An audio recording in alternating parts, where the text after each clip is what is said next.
You're listening to the Cantina Cast, your home for thought-provoking Star Wars talk. Join Albert and Jonesy in breaking down the latest news, trailers, movies, and of course, your favorite characters from a galaxy far, far away.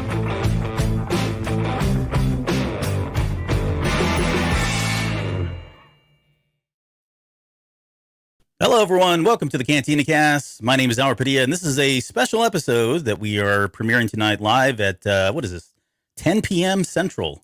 Because if you're not keeping up with current Star Wars events, the trailer for Season 3 of The Mandalorian just launched, or just dropped, I should say, in the Dallas Cowboys game, who are winning, which I think is just a bonus. I mean, this has been a great night all around. So, but yeah, there's quite a bit to discuss, and we're going to just kind of go frame by frame like we do and speculate. And you know, it would be completely reckless of us to really go any further than that, but that's why we're here. So with us is Jonesy. Jonesy, how you doing tonight? Doing well, man. Usually by now we're just now hitting our stride with the show. So this is right, in hour two. Yeah, this is interesting. Yeah. Yep. And we warned you that she would be back on the show with a regular basis. No, it's our third member of the show, Lauren. Lauren, how you doing tonight? Good. I'm excited to talk about this trailer. Yep. Okay, so just to be clear, or I guess let's, how many times have you guys had a chance to watch a trailer? Lauren, how many times so far? I've watched it a bunch. I've pretty much had it on a loop. So okay, that's good. Yeah. We'll quiz you a little bit later. What about you, Jonesy? Yeah, probably 5 or 6 times, I think. Okay. And like I said, it's been, I don't even know, like maybe an hour since this thing came out. Yeah, it's been about an hour, something like a little over an hour. Yeah. I've seen it maybe 4 or 5 times in my car as I was driving home, and then raced up here to get started on the show. So don't feel 100% prepared, but there are some pretty good things in here, and I've already got some crazy whack theories about some stuff that I know Jonesy will shoot down here later, but that's why I'm here. That's why you're here. All right. So first impressions, Jonesy, what did you think watching this trailer? Loved it. I think it's hitting all the right vibes. I mean, we know we're going to go back to Mandalore, but you know, to get I had you in my head the entire time, actually. Oh, well, thank you. That's very sweet of you. You know, we're getting all the tribes together. We're going to lead, you know, we're going, you know, even though it's for a personal quest, the idea that they're questioning who they are, or that Din Djarin is questioning collectively who they are, what they stand for, what they believe in, what is the future of to be a Mandalorian.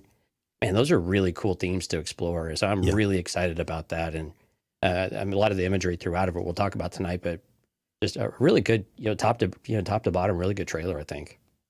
Lauren, what about you? Come on, baby in the bubble. Yes, we did get Baby in the Bubble. Baby in the Bubble. We got a great shot of Baby in the Bubble. We did. Well, in addition to what Jonesy said too, I'm looking forward to, we might finally find out who saved Grogu. So that's kind of my main thing that I'm excited to find out about this season. I have a slightly different take on what that could be, though. Okay. Well, I guess we'll have to have it out. Jonesy, do you have your tinfoil hat back there by chance? Always. Okay. Yeah. Just get that ready in case, when that time comes. There we go. All right. He's already putting it on. Not necessary. Okay. So, and for me, I would say, yeah, I think it delivered on everything we would expect. I was hoping it'd be like in the 2-minute mark, and it didn't really land there. So that's okay. And there was a lot of shots of the baby in hyperspace, which I love personally, but I was like, oh, come on, give me more like nuggets and things that I can really dig my mind and brain and thoughts into. But nonetheless, you mean like Jedi, or him using the Force at the end? Yeah. I'd like to see more of that if I could. Okay. I think that was the only thing I responded back to you guys when I texted you. I said Jedi. That was it, because that's what stood out for me more than anything else. But more on that later. Okay.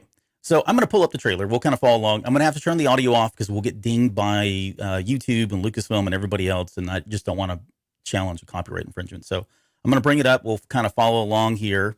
And it opens up with the Mando talking about our people are scattered like stars in the galaxy.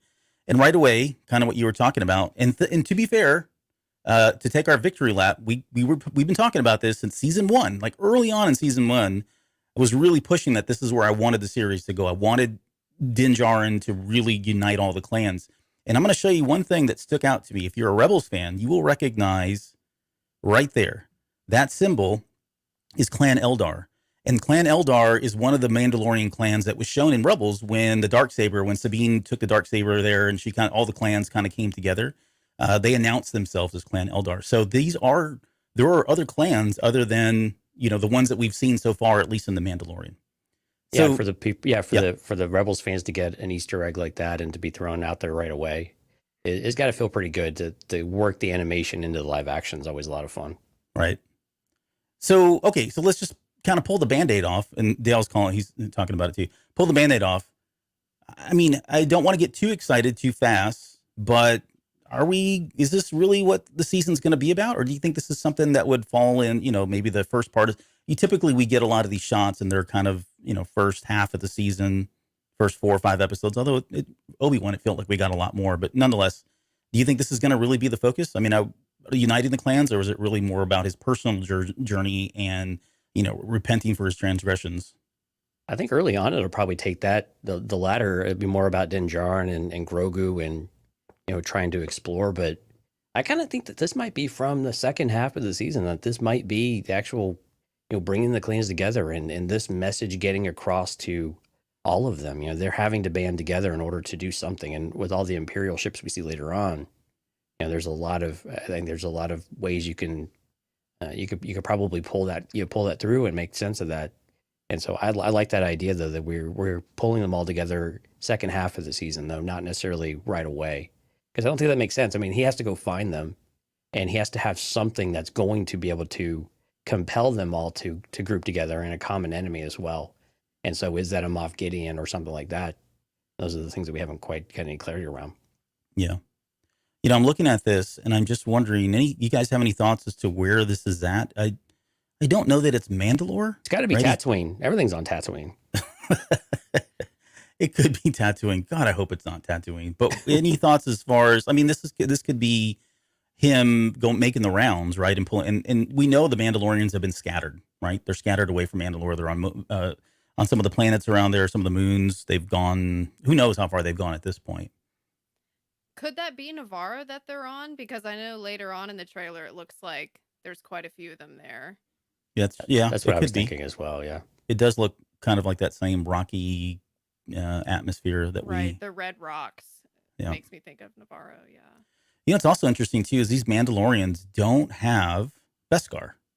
Like at least they don't have the shiny Beskar. I mean, I guess it could be painted, but they look very similar to where Mando was at the beginning of season 1. So this would reinforce the idea that they're kind of making do with what they can since the Empire has gone and scooped up all the Beskar and use that. Do you think that's or do you think that is Beskar? I think it's Beskar. I think maybe they don't have an armor, or maybe they don't have the armor that can, craft the armor like they've been able to keep it up and do new pieces of gear, I think, as well. Okay. So I think that might be an aspect of it. But I think, it very much speaks to just the nomadic nature of where they're at right now, and that they're scattered and they don't have all of the tools. They don't necessarily have all the organization, and they certainly don't have all of the numbers that they're used to having. I mean, clearly this guy's got his antenna bent, so times are really tough for some of these folks. That's true. They do kind of look worse for wear, and they look very. If you've ever played like an RPG, like MMO, and you start off and you just get kind of this hodgepodge mixture of different armor sets and colors, and you look like a hobo half the time until you make it later on in the game. It's similar to what they're at now. They do have different styles too. Like the visors are very different here on those guys. Yeah, I'd like that they're integrating some of those the night owls kind of look. As I say, very night owlish looking. Very, I mean, but even unique to that one too. Just the shapes of the eyes are not always consistent. They're a little bit different. I like that. Mm-hmm. Yeah, representative of, again, different clans, different groups of Mandalores. Okay, let's see here. Let's go ahead and keep this going. Okay, so we get a lot of baby in the bubble here. Lots of cool shots. This is where we get the dialogue, though, right? Yeah, he's kind of like, I got a question. So who's he talking to? So he says, the first line again, our people are scattered like stars in the galaxy. What are we? What do we stand for? Jonesy, do you have any thoughts or any kind of theories as to who he's talking about in that moment? Is it Grogu? Is it a continuation of the, learning? It's more than just learning how to fight. It's how to navigate the galaxy. Is that an extension of that, or is this? Who's the audience here? Is really the question. Yeah, I mean, it seems like it'd be best fit for the Mandalorians as a group, or as these smaller units as they come together and trying to pull them together and actually give them a cause to fight for. And more so than Grogu. I think what he's talking a little bit later, though, with Grogu, I think makes a lot more sense, right? About what it means to be a Mandalorian and it's more than just learning to fight. It's about navigating the galaxy. Right. But I think this one's probably more directed towards another clan or multiple clans. Yeah, I think so. I almost wonder, okay, this might sound a little out there. I almost wonder if he was talking to Bo-Katan when he was saying that, because in the teaser, they were having a conversation kind of about, she's kind of accusing him of how his clan like ended up fracturing the Mandalorians. And so I almost wonder if this is like a part of that conversation. I don't know. It felt like it might fit.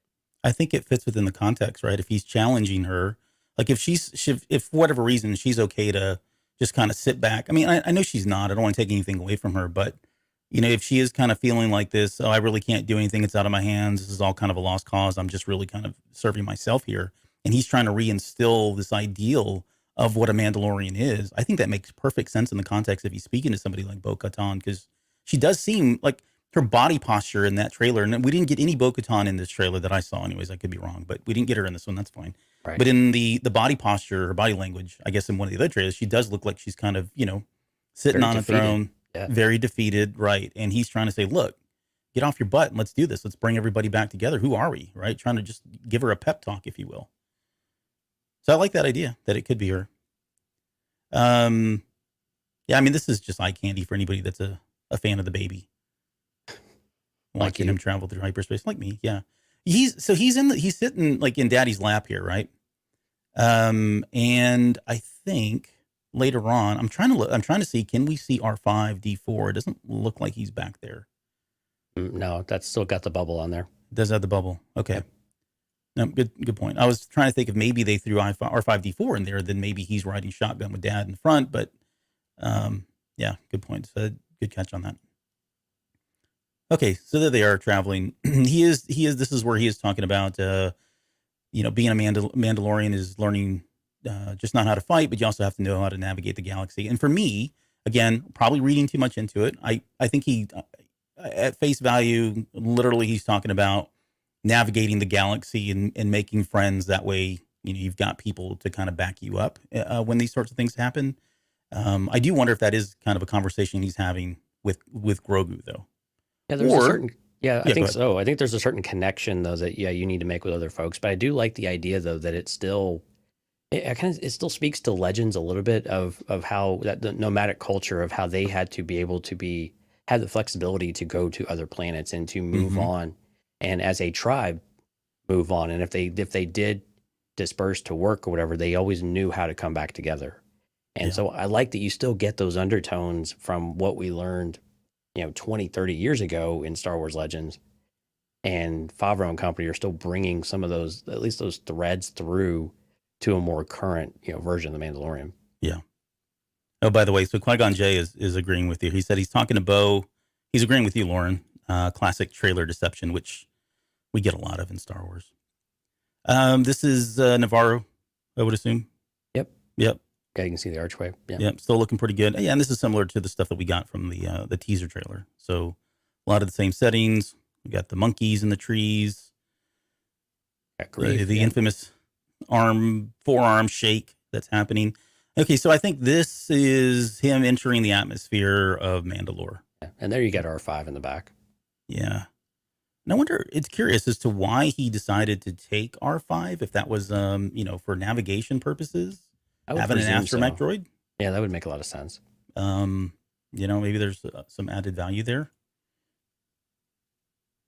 So that's them going in. It's very simple. It conjures up memories of Dagobah in a lot of ways. And all the rain and the storm, and I like the shot. I like the shot on the very front of the ship, though.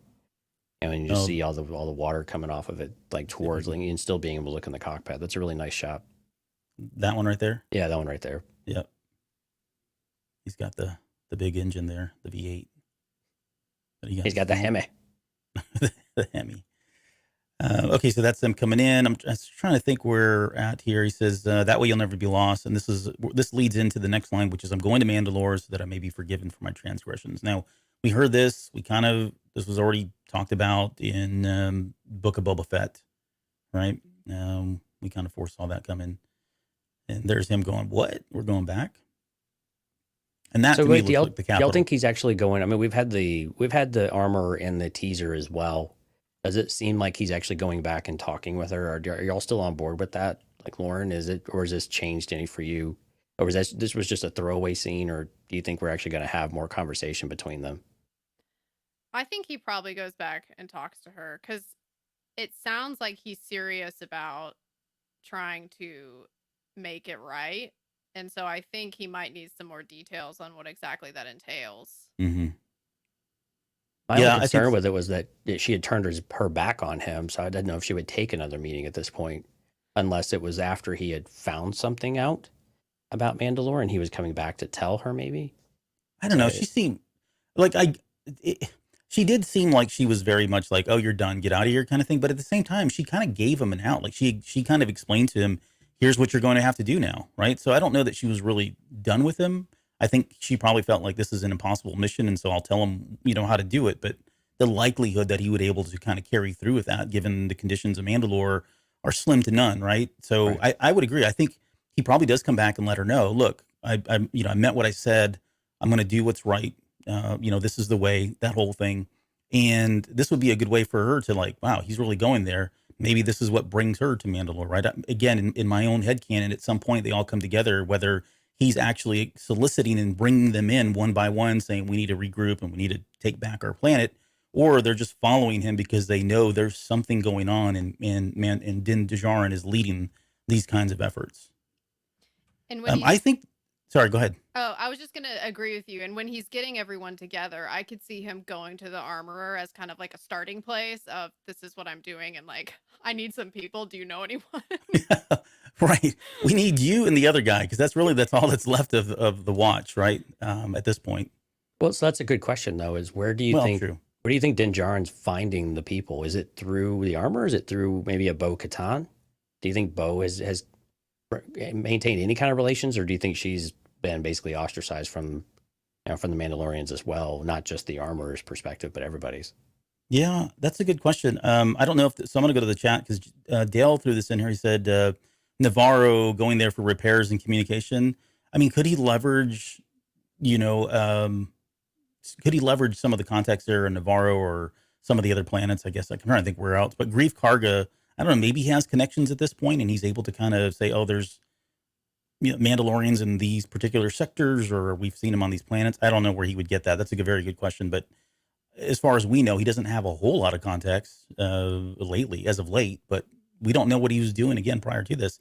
He ran a lot of bounties, so maybe he does have people that he can go reach out to. It seems like a lot of exposition to show on screen, so I think we're just going to have to zip through it. But I don't know. That's my thoughts. Lauren's got the answer. What do you think, Lauren?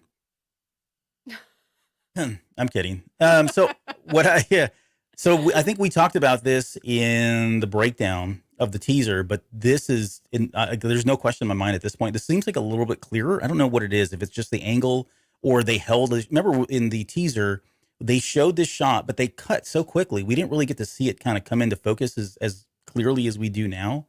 And this looks like Sundari to me, and Sundari being the capital of Mandalore.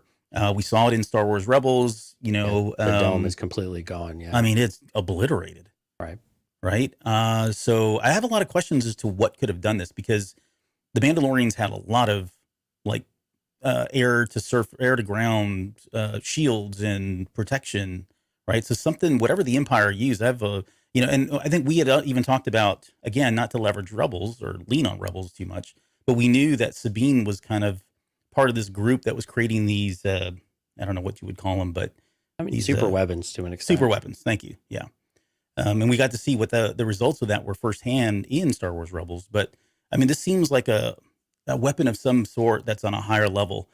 Maybe it's like an early prototype of, the, not the Death Star. Dang, what do you call it? In the sequel trilogy.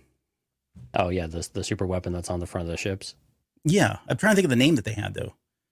Right, that tech that they were using. No, I can't. It was like miniaturized Death Star tech is basically what they called it. Are you talking about the battering? They called it like a battering ram cannon or something when they. That was one from Last Jedi, I think. Yeah. Yeah, when they broke the door open, and I think I feel like I remember them saying miniature Death Star tech about that cannon. Yeah. I mean, it's got to be something at that level, right? I mean, I don't. Yeah, but I mean, Dale, Dale, again, have a feeling we'll see Night of 1,000 Tears. I think we'll probably get some flashbacks to some of that because we definitely got more flashbacks in the trailer. But we have to remember they had tons of bombers bombing this thing. Shields. True, we saw that we saw that Netflix scene. Shields do give out at some point, and they just bombed the living hell out of this thing and just completely annihilated it. So that this would be, the Empire making a point and just going overkill on it doesn't really, I mean, it kind of fits. It seems like that might be what it is rather than, but I do like the idea though of some other type of orbital bombardment or a very early specialized prototype of a weapon. But it seems like it seems like the Empire doesn't have that kind of capability right now. Right. Because we're still, 5-ish, 6-ish years after Return of the Jedi. So it seems like they don't have any kind of organization to have a weapon of that kind of that magnitude or anything like that. Nice. Yeah, ram cannons. Thank you. I'll take Star Wars weapons for 1,000, please. So this is so either way, like, man, they really hit this thing hard. So why? Like, I mean, I get like the Mandalorians were certainly one of the bigger threats, even if they were dormant, right? The potential of the Mandalorians coming to power and rising up against the Empire. That if I was the Emperor, I'd certainly want to kind of quell that threat as quickly as possible. But do you think there's any other reason why outside of just kind of eliminating all your opponents? I think they were particularly angry. I mean, kind of like with Alderaan, where it was kind of personal on a certain level too. I feel like with Mandalore, it had to have been the same. The years of pent up rage and finally getting their shot at just wiping them out and being done with them. Yeah. I can see that. I mean, they have been the cockroaches of the galaxy for a number of years. Yeah, I mean, again, you look at threats, right? And at the time, you're out there eliminating all threats that you can find. And if you have any kind of organization to Mandalore, that's a substantial threat, and you don't have the pacifism that you had with Satine. What you're left with are all of the clans warring, or all the clans, and if they're unified, they are a considerable threat to what you have in the galaxy. And they will just destabilize anyway, even if you just say, well, they're just all bounty hunters. Let's just throw that out there as an assumption. That still destabilizes the galaxy and disrupts law and order, or at least controllable law and order. We saw this in some of the comic books with with Crimson Reign, with the Hutts and them kind of warring and going to war during the Empire Strikes Back era. Mm-hmm. And it just creates a bunch of noise and stuff. And the Emperor's just like, no, stop it, knock it off. This isn't for my favor. And you're just doing it for yourself, so stop it. And he just put a squash on it. And I mean, not to this extent, but something similar. So it seems consistent at the very least. Right. Let's move on here. This is where we get our shot of R5-D4. I mean, wow, talk about a life. Again, another character in Star Wars that just seems to be resurrected out of nowhere, thanks to Dave Filoni or Dave Favreau. But I mean, he got a bone thrown at him from a certain point of view, novelizations or stories, right? But now we're getting him and then was like, okay, it's a cute cameo. He's now with Peli. That makes sense. They're both on Tatooine. But like, he's in action now. They're like sticking him in this ship, and he's going to be like, the hero navigating his way, allegedly or apparently, or out to Mandalore. But what a great character! I'm happy for him. I am too. How can you not like R5-D4? And he's so in like tune with the Force, right? I hope he blows another motivator. Well, that's what the story was, that's what it was about. I know. I hope he does it again. Just so he doesn't have to go to battle just because he's going to wimp out again. Bad motivators. Okay, so real question. So, and it's funny that Peli Motto's yelling, "May the Force be with you," which I thought was kind of cool and sweet. But is he on loan, or is he just now acquired an astromech droid and R5-D4 is now part of the tribe? I think he's on loan. On loan? Yeah. Okay. I have I didn't get a chance to post it. I was going to post something on Twitter that said something borrowed, something, or something old, something used, something borrowed, something blue. And I had screenshots for all four of those. And the borrowed is a picture of R5-D4.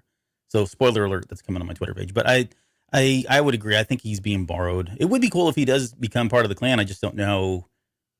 Where's the baby now? In his lap. In his lap. Okay. All right. I just want to make sure we're all in agreement and we're all right here because I can't see him being left behind to be. He left him as collateral. Yeah. No, he I'll give you your child back. Behind. That won't, You don't leave the baby, right? He won't leave the baby behind. Do y'all think that Peli's boyfriend is going to be there too? Oh my gosh, Lauren. No, no, he's not. I couldn't resist. Which one? Which one? Yeah. She's got so many. The new Yeah. one. She's got a Jawa in every port, man. The Major Domo? No, her upgrade. Major Domo. Oh, Major Domo, that guy? No. 1,000 apologies. Yeah. It would be cute if they were, they had their arms around each other, waving goodbye. May the force be with you. Yeah, they just photoshopped him out here, but he's really there. Right, yeah. They're really keeping that under wraps. He's just not in the frame, yeah. That's right. So do you think he shows up, though? I think he might, honestly. As much as they love Easter eggs, who knows, man? I would be surprised if we actually saw him because that seems like that would be a little much. Even though I love them, I do think it would be a little much. But, I mean, I wouldn't be mad if we saw him. Right. Yeah. I mean, I wouldn't overdo it. I mean, I don't want to get, them waking up in the morning and she's rolling out of bed or anything like that. But I think we didn't need the visual, man. We didn't need the visual. I was just saying, like, I'd be okay if, he's around and, doing chores or making dinner or something like that, right? Showing that little connection that they had. And I have a feeling we'll see start that, so that's who you would have to blame if we got that shot. Who? I said Andor did kind of start that whole view of things. So if we saw that, you'd have to blame Andor. Wow, look at the number of viewers just went up. So we got to keep talking about this. Okay, so then we get this the fireworks scene. I don't remember what we speculated the fireworks were about. Is that like a Navarro thing that's happening? I think that's Navarro. Yeah, I was looking at the landscape of the city, and it does look like Navarro. So presuming just some sort of celebration. Celebration of some sort. Yeah. Times are good out there, man. Or maybe it's been a year, and it's been a year of like independence since, Grief Karga's taken over and things are prosperous and they just happen to see it.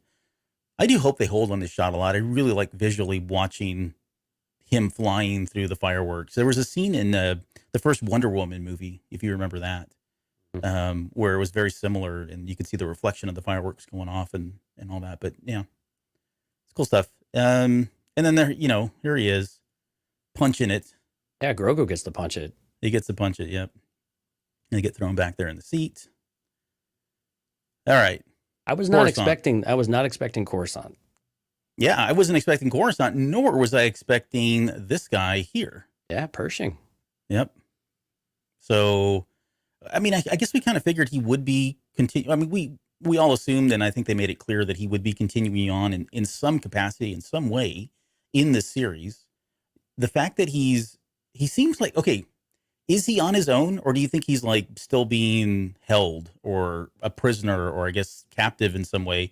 This droid, by the way, looks like another droid that they show a little bit later. So I don't know how those two are related. But is he on his free will? Has he switched over, I guess, if you would call it, to the side of everybody else, like the good guys now, or is he still, secretly trying to get back to the Empire?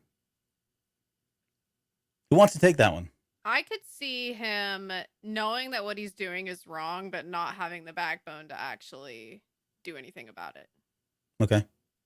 Yeah, I mean, he looks like he's being chauffeured around, so I presume he's still under the guidance of the New Republic here. Mm-hmm. And I have a feeling that this is probably going to tie in a little bit to what we see from, oh gosh, what's the X-Wing pilot's name? The officer. He's later in the trailer. He's talking about, there's things going on. I have a feeling it's all going to be related to all of this. That Pershing is going to be sharing with them. Like, look, there's more afoot here with what they were doing with the experiments with Grogu and with, force sensitive people or high midichlorian counts or whatever it might be. I think that's going to all be tied together about how they're actually finally uncovering a bit of this mystery that might become the First Order. Mm-hmm. So we might actually get that storyline to come back around. It's been a while since we've thought about that one, so it's kind of nice that one might have some legs again. Yeah, I agree. I think they're all connected. At least this particular thread. I mean, the stuff that's going on Mandalore is Mandalore, and I don't know that those streams will cross per se, but I think, and this could be, again, not to keep bringing this up because we really haven't gotten anything since it was first announced, but they were talking about this kind of major television event, right, that they were going to be working up towards. It looks like, and then of course with Galaxy's New Rangers and the Gina Carano stuff, all of that kind of fell, I think, through a big wrench in the project. So they still may be picking up these threads, or at least some of the threads that were part of Rangers of the New Republic or whatever this major event was.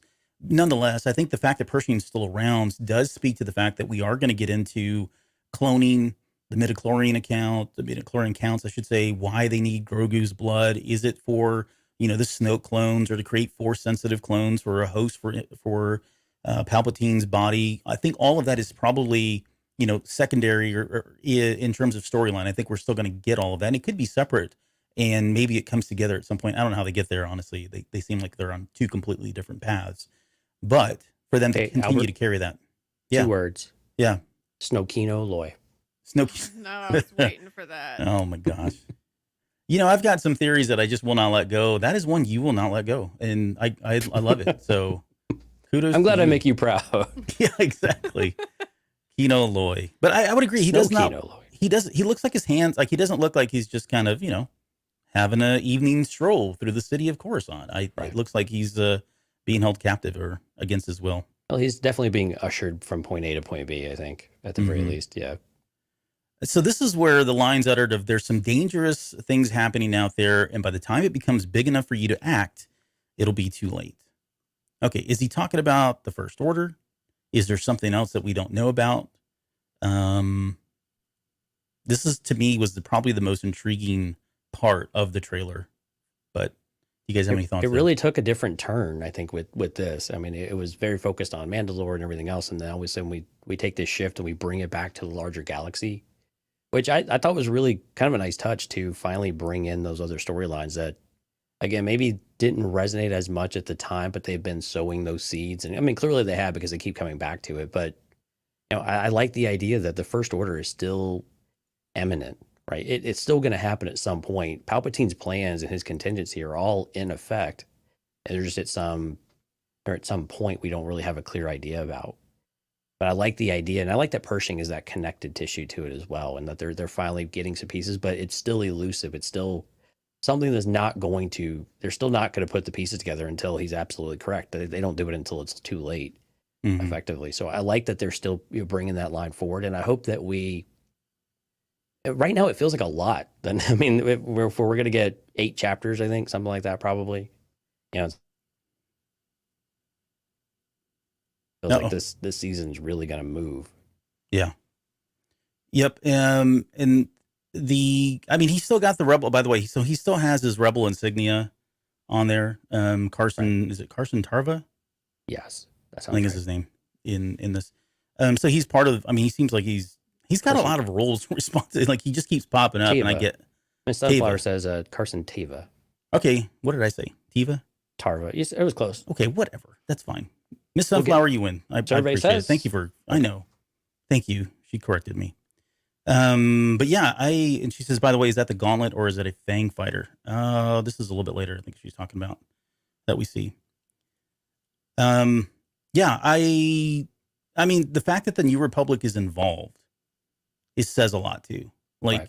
It's of the threat is so high that the main power is involved in some way, right? So yeah, I don't know. I don't have a lot of good thoughts just yet, but I am curious more to how this plays out. How do they kind of connect this into the previous storylines, and then what does this say for a lot of television series going forward? Is this really gonna be the focus of things? Because I would like to see where they go with this. The Rancor patch. I didn't catch that. Qui-Gon Jinn just said that. Okay, so let's see. And then we get this scene very shortly here. This was pretty cool. Yeah. So does this not look like the Pre-Vizsla? Is it Pre-Vizsla? Yeah, the Pre-Vizsla helmet. I don't know how you would tell one from the other, Albert, to be honest with you. It looks like a Mandalorian helmet. I know. It's probably wishful thinking on my part, but yeah, it does look like, it looks like an old helmet, right? And it looks like he could be in those caverns as part of the whatever it is, the redemption, the cleansing, repentance for his transgressions. And maybe this is the part of the trials, and this is a Mandalorian that didn't make it, and he's coming across his armor there. But I like that idea. I like it that he's going to the ruins and that we're starting to see, again, just the remnants of what the Empire did, and he's just uncovering it. But it's also a bit of an archaeology type of experience for him too. It's this different lens on the culture that he didn't have, and a certain aspect of this really dark day and dark time in their history that Din Djarin may not have didn't have total clarity around what happened.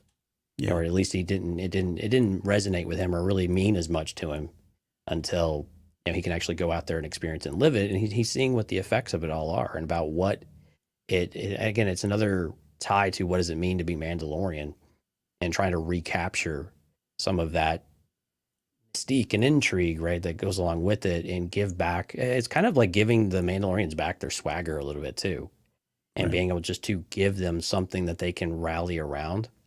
And sometimes pain and defeat, while they've all felt it already, any kind of glimpse of opportunity or future that he can uncover goes a really, really long way beyond the use of the Darksaber. Right. Yeah, and you mentioned that too. We didn't get to see the Darksaber in this trailer, but Tar Vizsla is who I was thinking of, not Pre Vizsla, but Tar Vizsla, right?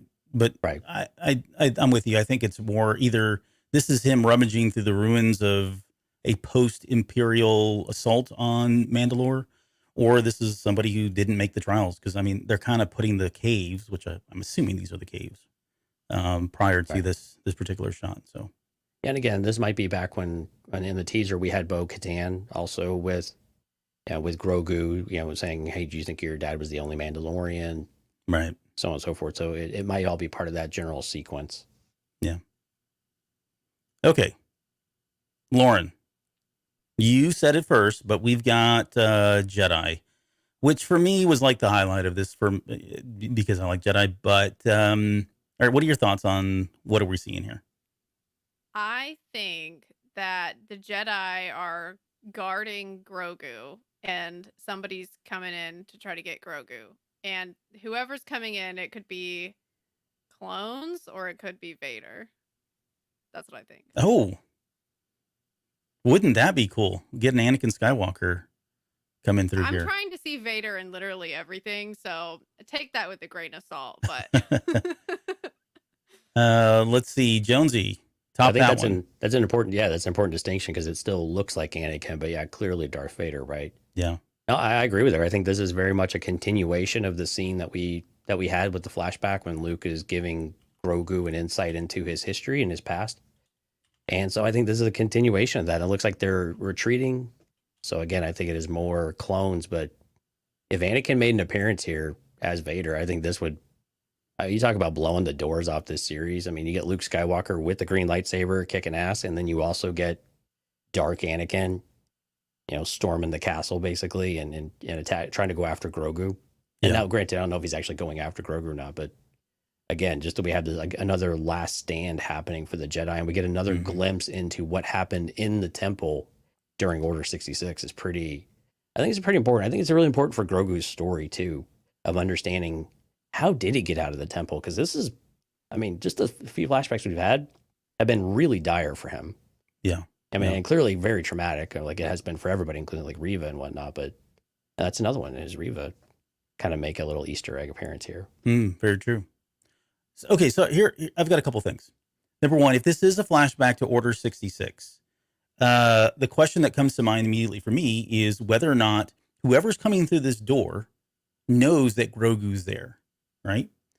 At this time, the only people that I would think know who Grogu is or would have any kind of inclination as to what he is or potential that he has or all that would be somebody like Palpatine. Like, I don't know who else would be kind of busting through the doors looking specifically for Grogu, right? So I think that's a very different story. Either he sends Anakin, which I love. I think that would, I mean, the internet would just shut it down at that point, right? If Anakin shows up in the scene. So Anakin as Darth Vader or Lord Vader, or Palpatine himself coming through that door looking for Grogu, because I don't know that anybody else would know who he is. What's more likely is that they're just going through, right, systematically and killing everybody, and these guys are just protecting Grogu. I get that as well. So I think it's probably Order 66, especially since the scene that we get just before that, the little flash, we get Grogu's face here, and you can kind of, I don't know. You can see the lightsaber. I think those are the lightsabers in his eyes. Mm-hmm. Yeah. Think so? Okay. Yeah. The other place that my mind went when I saw this is, what if we get a retelling of the Tar Vizsla scene, or the Jedi going back to get the Darksaber, right? Or I'm sorry, the other way around. The Mandalorians, because remember, the Jedi took it from the Mandalorians at some point, and it sat with them, and they went back and recovered it. And so maybe this is where you can put the tinfoil hat on now if you want, but maybe this is, all right, hold on, we'll give them a second here to get it on, and there it is. Okay, so maybe this is them coming through, the Mandalorians coming through the Jedi Temple. This is way back, right? A long time ago. And they're coming to retrieve the Darksaber. So maybe it's part of that tale, or they're giving us more context or more historical views and scenes as far as the history of the Darksaber itself. I like where your head's at, but no. All right. Well, from that, we'll move on.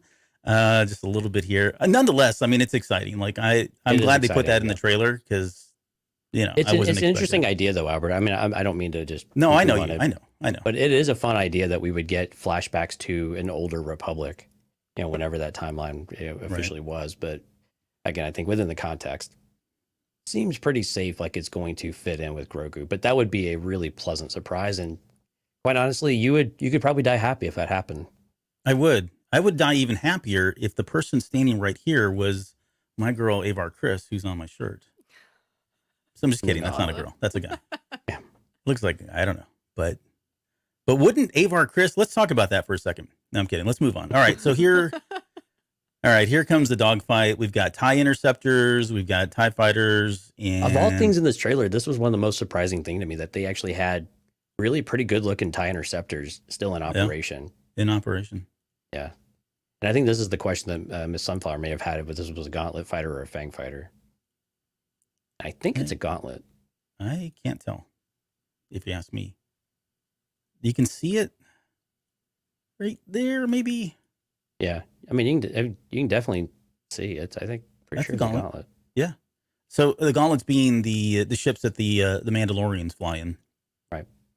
And the question is whether or not Din Djarin's the one actually flying it or not. No, I would expect this to be somebody like Bo-Katan or Night Owls or any one of the other clans, really. But where is this at? Like, where is the Empire chasing down one of these, and what led to this?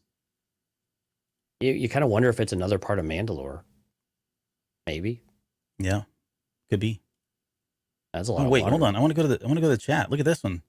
Zachary Whitfield, Darth Bane or Revan is coming for Grogu. I hope so. Sorry, you throw the old Republic in here, you're gonna get your comments on screen. I'm telling you right now. So yeah, I would expect it's somebody else. Honestly, I like the fact that they didn't just send a TIE fighter, right? I mean, there's a whole group of these things after them. And the TIE fighter, the interceptors, really their big mark is the speed, right? They are at least to my memory, they are the fastest ship that the Imperials have. Right. Yep. But very cool shot. What happened there? Did they knock over some of the? Did they shoot the rocks to fall? Yeah, they shot into the rocks. Yeah. Okay. Yeah. Well, see, and then we get this shot very quickly here. We cut to Din Djarin. Yeah, they cut to Din Djarin like in the cockpit with obviously stuff going on around him, but that's clearly the Razor Wing. Yeah, that's the Razor Wing as we've christened it. I don't know if that's really what it's called yet. But it looks like the cockpit's not on. Oh, you notice that? Maybe the camera's inside the cockpit. Yeah, maybe he's the glass though. Maybe he's got it detailed. You don't know. He just got it detailed. He's like he's got a bottle of Windex in there, and Grogu just cleans it all up. When he's sleeping, he's telling Grogu to go clean the windows, and Grogu's sitting there hitting the button instead. Hey man, I'm telling you, get your kids doing chores as soon as possible. It'll pay off in the long run. Okay, so he looks over. We see that. More surprise from Grogu. And see, and then they cut back over to it. So I don't know. Maybe he is flying one of these things, which I think would be awesome because, that's the ship that they fly in. Razor Blade, Razor Wing, N1 Razor Wing. We'll accept all of the above. Mm-hmm. Do you guys remember the droid Grota, or what is it? Not Grota. What do they call those? There's a group of like, I'm trying to remember the name. They use it in Mandalorian season 2. It's like it's another name for like the head of a person. I'll look it up in a second here. But in Last Shot and the Han Solo comic, there's a couple of things where they kind of mentioned that there was a group of droids that were kind of living on their own. I'm trying to think of the dang name now. But when I saw this, like, let me fast forward here. Let me play this. So this looks like some kind of all droids are welcome. You got B1 battle droids in there too. Yep. Like several of them. And if you look in the back, it's the droid from Jabba's palace. Yeah. They're all in here. You've got some Archie units. No, it's not Daimo. I'll look that up. But I guess while I'm doing that, Jonesy, any thoughts as to what the heck's going on here? Is this Boba Frick's place? I mean, maybe this is just his den. He just surrounds himself with droids, and he's got his own little bar. But maybe, I don't know. This was really... Now, if Din Djarin can walk into this place and not get uncomfortable, he's really made a lot of progress. He's come a long way, right? Yep. It's the Gotra. Thank you, Qui-Gon Jinn. Yeah, so there is a droid Gotra that exists in this timeline during this time, and they've got like a leader who's a droid, and they've got all these, they've got a whole community planet. I forget what it was, but it kind of all ties back to L337 in some regards. But when I just saw all these droids together, just kind of hanging out, and there's no humans around, it's kind of like they're doing their own thing. I wonder if they're really going to kind of show us that, or you're probably right though. Maybe this is just some kind of safe haven that the Babu Fricks of the universe have kind of put together for droids to not feel, ostracized, as we saw in episode 4. Lauren, what do you think? Yeah, I could see this place being like droids only. No sentience. They don't serve their kind. What if we got that what if we got that line as an inverse, right? When he's trying to come in, he's like, or I don't know who he'd be talking to, maybe R4 or R5, R5D4s. Like, you're humans, they got to wait outside. Yeah. Kind of thing. Yeah, maybe this is R5's hangout. Yeah, maybe it is. We've got Mandalorians launching.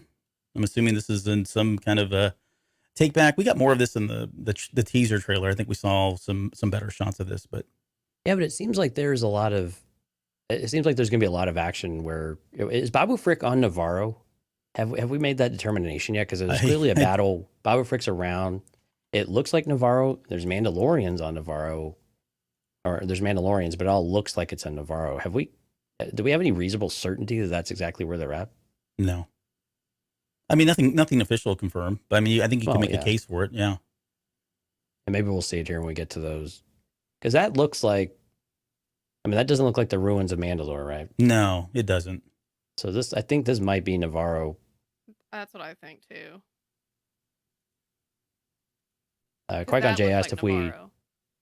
Yeah, it does, right? Because that looks like the statue got blown to bits. Yeah. So sorry, Grief. But again, are the Mandalorians storming it or are they rescuing it? I think they'd be coming. I think at this point they'd be coming to rescue, right? I can't see them destroying this. Okay, well, Lauren, let me ask you a question. Do you think there's a chance that the Mandalorians turn on one another in this season? I mean, it's not all sunshine and rainbows, clearly. But do you think there's any chance that the clans do meet up and it just doesn't go well and this is the result of that? I think it's possible after what we saw in Book of Boba Fett with Paz trying to get the Darksaber. I think after seeing that, then I think maybe they have loyalty to each other up until a point. And if there's a disagreement on doctrine or something like that, I could see that being a point of tension for them. Yeah, you'd like for them all to come back to this is the way, but they all have to have their breaking point at somewhere, right? And with Pre Vizsla, I can imagine that the Darksaber and it not coming back to his clan, especially if he ran into Din. You're talking about Paz Vizsla? Oh, Paz, I'm sorry. Yeah, I know. It's hard to keep them all straight in my head. But... Yeah, too many P's. Too many, yeah. They need to get some a little bit of variety to their naming conventions here. Right. Not 3 letters, not starting with a P. Oh, come on, Wordle, folks. But yeah, it would be really interesting to see Mandalorians turning on one another a little bit, though, and that you do have that dissonance between the tribes. I think that would be really great that they don't just talk tough words like we saw between Bo-Katan and company and Boba Fett, but they actually will spar and war at times against each other, and there's a lot of collateral damage in the process. Yep. Zachary says they might be on a rescue mission from another clan. Rob says, I think this is from the Moth. Pedro Vizsla, Pat Vizsla. It's probably Pedro Vizsla. No, so in all seriousness, I do kind of like the idea that somebody like Paz is still like so disgruntled, because I would hope that the armor, as much as it seems like it'd be hard for her to get there right now, but I would like to think that the armor, as a leader, would say, no, this is the right way to go at some point, not initially, right? But at some point she gets on board with the idea of, okay, we really do need to unite.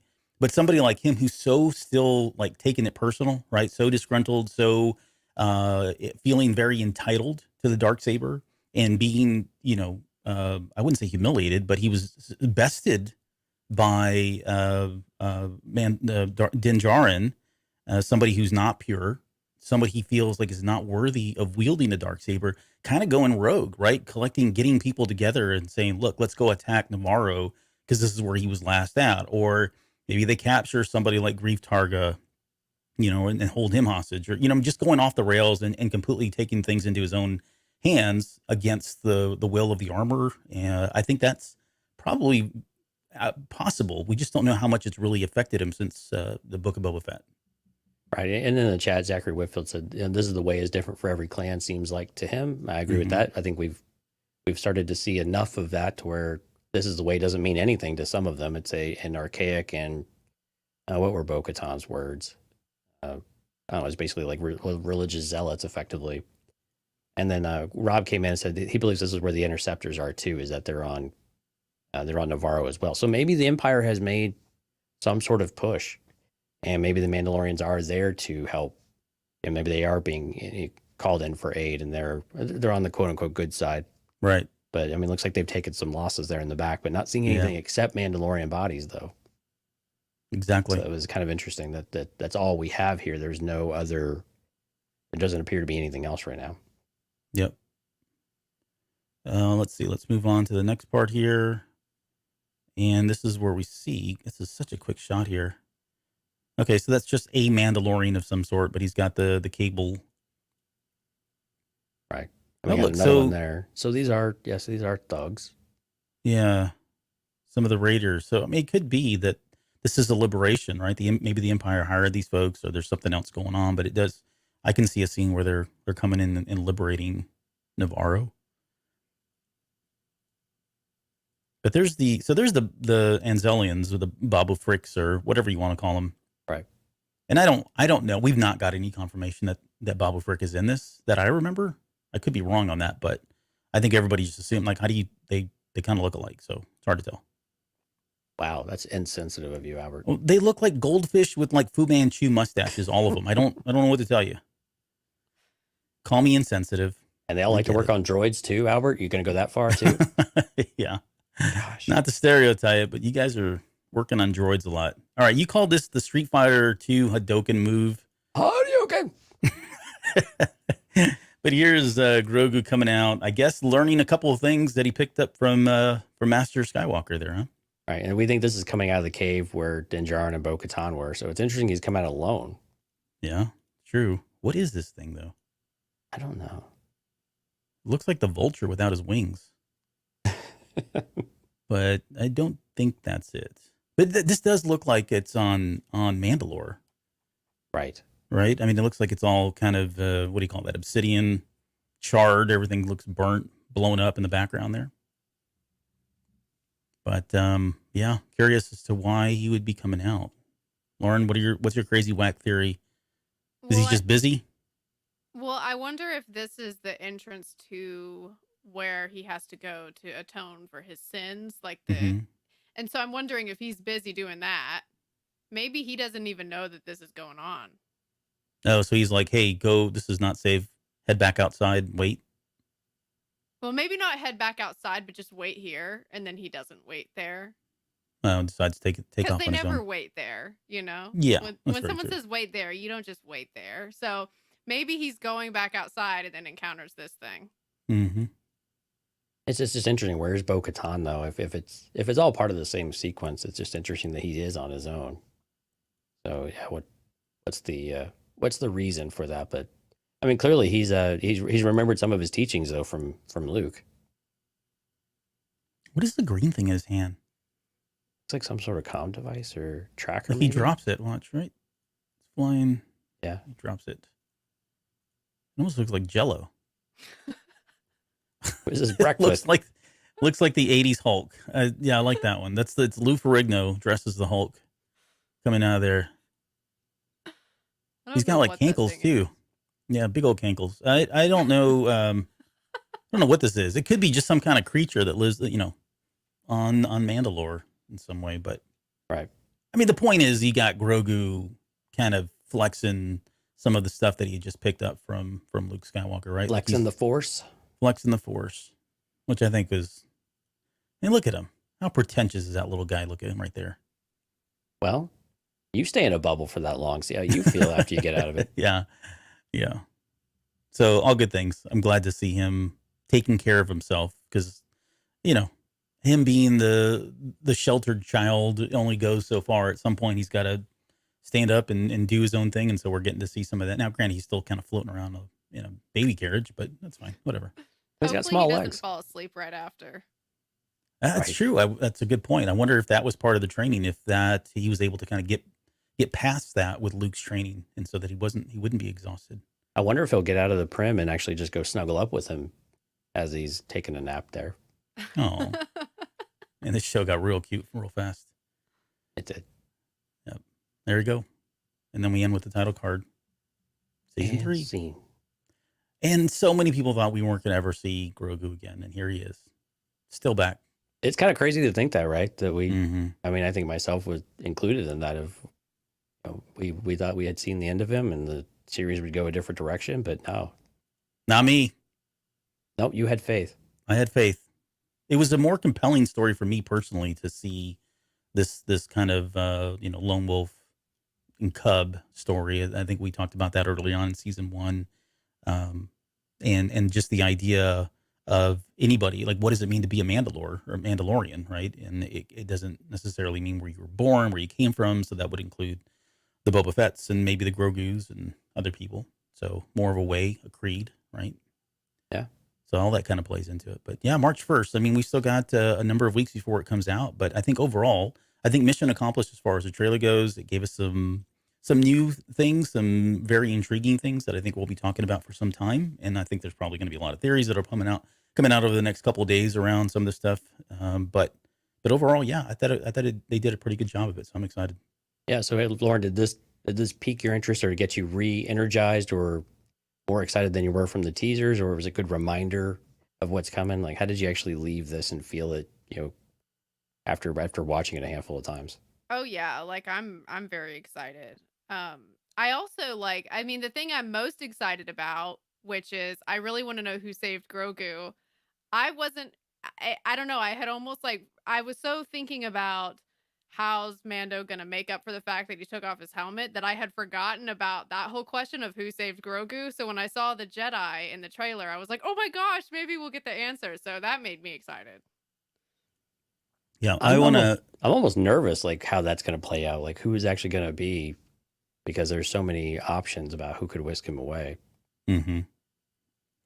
I was just going to go to I know I've been trying to stay up with the comments, but they've just been flying in. DJ Tronic says, this is all leading to Mando learning his leader was wrong about the helmet, taking the Darksaber to Mandalore and becoming the Mandalore. And that's been, like, since season 1 early on, that's been where I've been at too. I really wanted that to happen. So let's see. Ben says Bo and Moff were missing from the trailers, so don't know what that means. Yeah, good point. We didn't see either one of them there. Well, Gideon's been absent from all of them, though, right? Yes, but we also, there's some interviews out there where he's kind of spilled the beans on what his character does in this season. So, and I don't want to get into, because I think it could potentially be considered spoilers, but some of that stuff is out there. Let's see. What else do we? We always obviously subdued. I don't know if anybody gets this reference. I totally get it. We always knew the story of Grogu was Paper Moon, which is an old 80s movie, if you've ever seen that. So yeah, either way, sorry, let me go back on there. So final thoughts, Jonesy, on the trailer. Fantastic trailer. I'm excited again. I mean, I keep forgetting we're about 6 weeks out And usually I thought this would have picked up a little bit later, or, a couple more weeks from now. So this is a real pleasant surprise that they went ahead and dropped this now after just a couple weeks into the year. And man, I think this is really going to, I think it's hitting all the notes. It's hitting all the things that we want to come back and revisit. And what I really like though, is that they are bringing back some of the other elements that started all the way back from season 1, and that there's not going to be any necessarily loose ends. I'm with you though, like we were talking a little bit about it earlier about, is this going to lead to the big event? Are they recalibrating to what that big event will look like? Mm-hmm. And we're going in, and this is starting to kind of reestablish the direction of where we had started, but kind of a false start maybe with some of the changes that have gone on, with some of the people. But I'm encouraged by what we see here, and I like that we are going to get more answers, even if they lead to more questions. That's okay.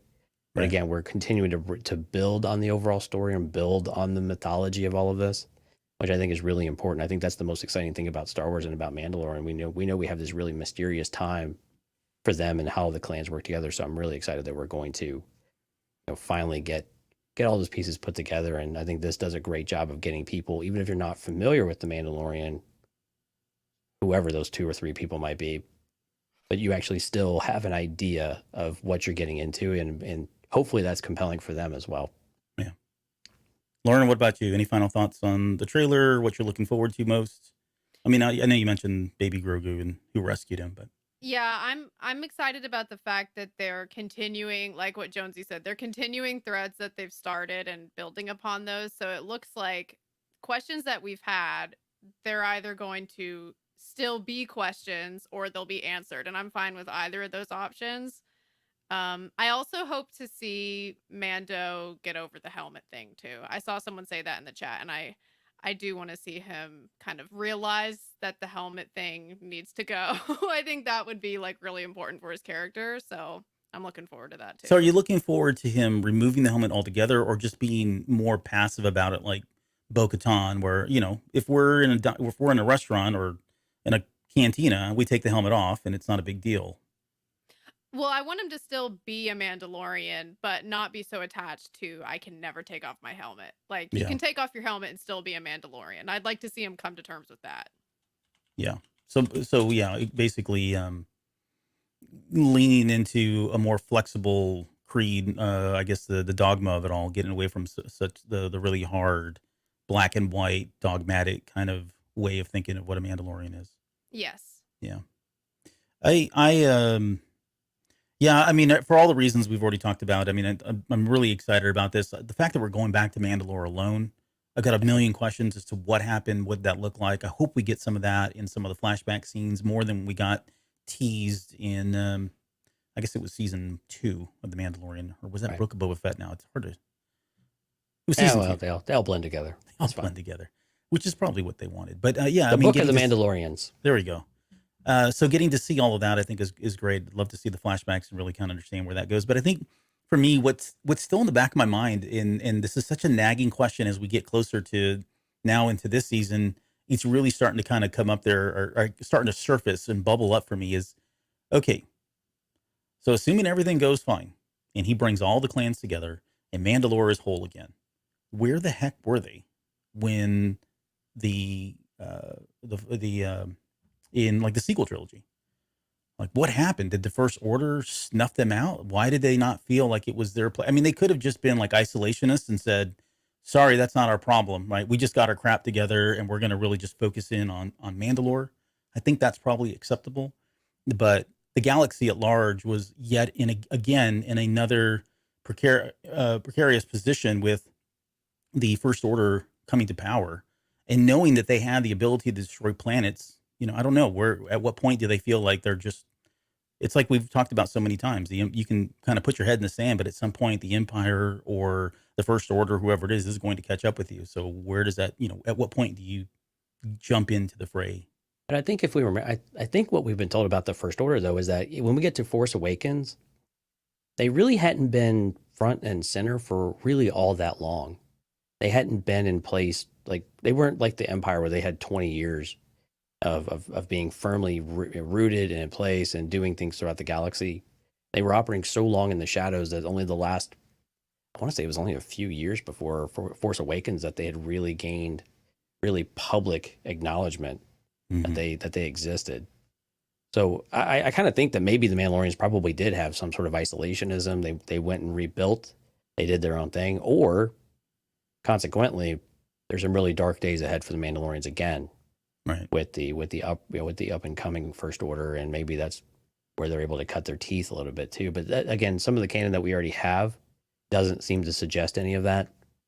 So I have a feeling that this will be very much we're going to go back and rebuild ourselves, find what our culture is, and all of those good things. But again, it does feel like they would be sticking their head in sand a little bit. And there'd be some gaps there, but we'll have to see how the season plays out to see if we get a better idea by the end of it. Or the other option, or I guess the other theory, if you look historically at the Mandalorians, right, it has been a cycle of everybody coming together, and then we all fall apart, right? The clans go back into fighting, and so we don't know how much the Mandalorian Din Djarin is going to be able to kind of keep them together. So over the course of the next 15, 20 years, maybe it all resurfaces again, and they're back at war during that period. We just don't know a lot about what's going on with them during the First Order, but if they, I guess, that would make sense. In one of those cases, I could see where they just weren't available to help out. Well, Albert, I think Dale's trying to take your job, because Dale says, I think Ahsoka takes the Mandalorians into Chiss space. Maybe Skeleton Crew opens a new portal for the new threat, which starts to infiltrate the known galaxy as we approach the sequels. Dale, come on, man. Damn it, Dale. I know. It made me do That's this a good for you one. now. I like that one. He was able to work in everything. He got his Chiss in there. He's got his Skeleton Crew. He's got it all figured out. So, kudos to you. We'll get you on the show if you get that right, buddy. Yeah, well done. All right. You guys have any final thoughts before we get out of here? We're going to wrap this up. Great trailer. This was fun. Yeah. Lauren, about you? Yeah, I agree. Okay. I can cut back to Jonesy. Do you have any shout outs? Oh my gosh. Yes, I do. You do? I wasn't sure if you were keeping up with this. My goodness. That's impressive. I do these things for all of us. Okay. So yeah, huge thanks to everyone that was in the chat. We had a live stream out tonight. We had about 60 people watching, so that was really awesome. Thanks everyone for coming out. Those who participated in the chat: Rob, Music Train, Emotional Evolution, Steph, Jennifer, Sky, Nase, Jonathan, Qui-Gon, Dale, obviously Subdued, Miss Sunflower, Zachary Whitfield, Spence Matthews, Ben, and DJ Tronics. If I missed anybody, my sincerest apologies, but thanks for coming out and checking us out. We hope you consider subscribing to the channel, hitting the notification. We're live twice a week. One's a Patreon show, but we stream it to everybody. But you can find all of the details over at cantinacast.com/Patreon. For Patreon, cantinacast.com/YouTube. For the YouTube, that's what I meant to say. But anyway, cantinacast.com will find everything you need. But thanks everyone for coming out. Really do appreciate it. And we hope you will join us again soon when we do our Bad Batch on Thursday. Yep. Thursday will be Bad Batch. I think Faster is the episode we'll be covering. Right.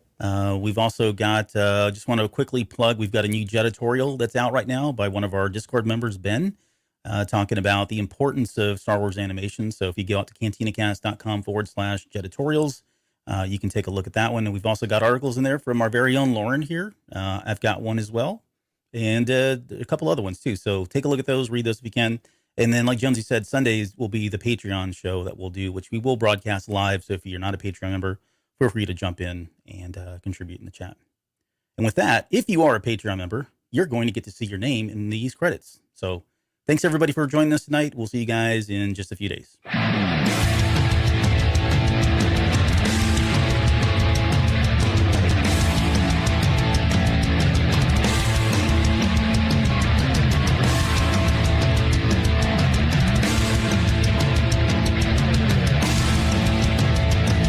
You're still listening? Wow, that's amazing. Well, I'm here to give you the disclaimer. Normally we do a big, long, drawn-out disclaimer thing saying what's what and who's what and all that other stuff, but I think you guys kind of know that Lucasfilm and Disney have no affiliation with us at all, and we have none with them. We talk about Star Wars, which is their property and all that other good, fun stuff, but I think you can tell which is our stuff and which is their stuff. If you can't, well, then send a lawyer to send an email to me, and I'll be glad to chat with them. Other than that, you know what's what, so that's your disclaimer.